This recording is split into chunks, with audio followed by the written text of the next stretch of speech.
Welcome to Solvetic, your channel to always learn technology easily. Below in the description, you will find useful links we used in this video.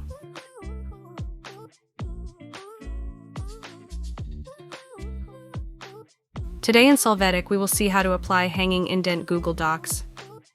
The first thing will be to open your document and select the text where the indentation will be applied.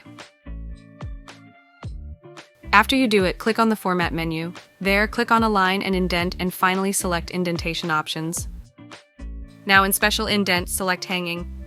Assign the desired size and click Apply to see the hanging indent in your Google document. Hey, remember to subscribe Solvetic channel.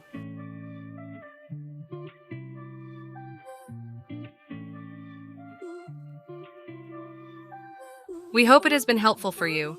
Here are links to watch more videos of your interest and subscribe to the Solvetic channel. Thank you.